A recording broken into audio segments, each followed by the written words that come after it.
at a box score. This Laker team that they played with tonight was, +8 in rebounding, 32 assists, they had 2 more assists. They had 15 threes, they had more threes. They had less turnovers, they had under 10 turnovers on the road. Where they lost, it's 38-16 on the free throw line. Yeah. And plus 15 points from the free throw line. And listen, that's part of the way you had to defend. Jokic is going to get calls. Guys are going to get calls. Yeah. The Lakers played smart in that regard, but tough one at the end on Koloko. But that's where that game is won, really, because Lakers outplayed him in every statistical category. Yeah, they really did. I mean, there's no Points moral in the paint. victories. Obviously no moral victories. But you got to be proud and extremely excited about the way they competed tonight. And like Clever said, in every aspect of the game, they pretty much outplayed them. But at the end, the last minute and a half, their youth kind of showed as well. Koloko with the foul. If he just stays down and put your hands up, they're not going to call that. The inbound pass, the not switching on the pick and roll where Murray hits the three. Just little things. But when you got a group of guys that haven't played together that long, you're going to have those mistakes. It wasn't because of lack of effort. So you got to be very happy about the way they competed tonight. They showed a lot of guts, a lot of grit because, again, they lost last night. You have to travel. You're undermanned. You don't get a lot of sleep, and it's a back-to-back. Yeah. Everything was against them, and they come out with this type of effort. So you got to be very proud of the way the Lakers played tonight. No doubt, as you see Jamal Murray, Jokic did a nice job of you see him push, a little bit, and just kind of blocking that defender, gives it, sags a little bit, and now Jamal Murray's got an open shot. Yeah, Jokic he's a people mover. Yeah. That's what he does. He walks around like he's going to set a pick and then, but what he's doing is he's moving people out of the way for Murray to get a shot or a pick or something, and he's really good at it. And that's Byron's right. The experience rose at the top. They've been there before. They know each other very well. But I thought collectively, you gotta be happy. I mean, Bronny, I think it was Bronny's best game as an NBA player. I saw him set a very nice pick, and to get someone open, defended well. You got him open. Shot well, and so. By the way, James, this was not Denver also laying over. Denver hit 42% from three.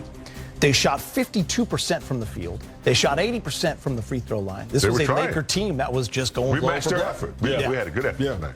I think Denver, Coach Malone's probably in the locker room going, what the hell? Yeah.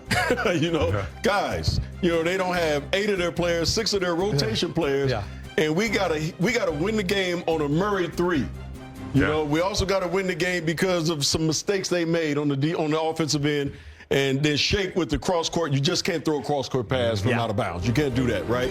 So I'm sure he's in the locker room going, hey, if we want to really get to where we got to go to and win a championship, we got to be able to put away teams like this when they're undermanned like they were. So, like we said, on our end with the Lakers, the way they played tonight, man, we got to be very proud of that group of guys because they put out a hell of an effort. Definitely proud as this tough stretch continues. The reality, however, is that the Lakers have now lost 4 in a row, and they went from 21 losses and a 2 seed to 25 losses, and now moving back in the standings. And, 18, 17 games left. It's not time to panic, that's for sure. But it has been a tough stretch. That Brooklyn loss now kind of, stands in your way a little bit because the Lakers just didn't. A little bit larger, Yeah, it's the one game they just didn't have, as JJ said, shortcutted it. Yeah, right? They didn't have the effort that night. That's the one, Geeter, that hurts them a little bit. After you looked at the injuries and LeBron being out, you look at the count, and you really put a lot of emphasis on that Brooklyn game because that's the one you need. And then you're only lost 3 in a row now instead of 4. So, they'll go through the drawing board, hopefully get a couple players back slowly, and if they continue to play like they played tonight. I mean, we said that I agree. It was going to be guys going to get to measure themselves against, good players. And I thought they passed with flying colors. And by the way, it's not just getting, if LeBron's going to be out for another week or even more, this team can win basketball games if you get those other guys back. They've shown it time and time again shorthanded that they can win games. When they get whole and they are healthy, this Laker team, we've seen what they can do. So I think that's what gives the 3 of us confidence. Now you hope they can go into this next stretch. You got 4 games at home. You got 4 games in 5 nights. Everyone's been talking about it.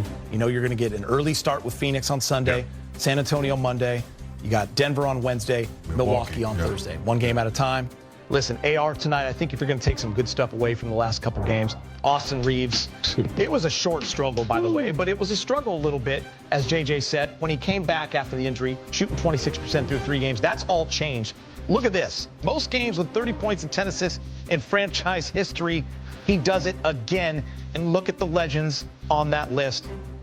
Austin tonight goes for 37, 13 of 26, 13 assists, and 8 rebounds. He had 20 and 10 at half. The only other guy to do that in a Laker uniform since 1996 is Kobe.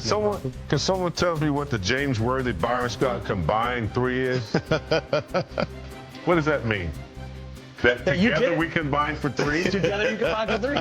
That means that's right. That's right. That's a fucking duo, baby. That's right. Who had the 2 and the 1? He probably had the 2. I don't know. That was pretty good. I just happened to see that down there. But how impressed were you, just guys, with how Austin was able to navigate the night? Listen, we've seen him as the 1A. We saw it against Indiana when he had the ball in his hands, and he knows tonight's the night where he's got to take control. I love that he didn't try to do too much. He didn't force tonight. I thought he was just flat out awesome. Hey, on another team, he's the 1A guy. You know what I mean? But with Luka and LeBron, he knows his role, and without Luka and LeBron, he definitely knows that he's the guy that set the tone. Yeah. He's a great ball handler, great passer, and a great shooter, and a great offensive player. Whether he's shooting from the perimeter, whether he's going into the lane trying to draw fouls, he's the guy that you need to ignite that offense. And he did a really good job tonight, getting Dalton involved, making some good passes when he needed to, hitting some big shots. We love the outside shot, but I love it when he decides that he's going to go to the cup too and try to get an and one that way. So he's coming back slowly.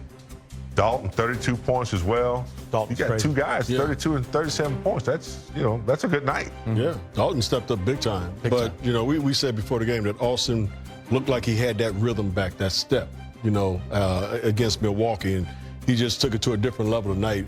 But he's so creative with the basketball. He's got the herky-jerky.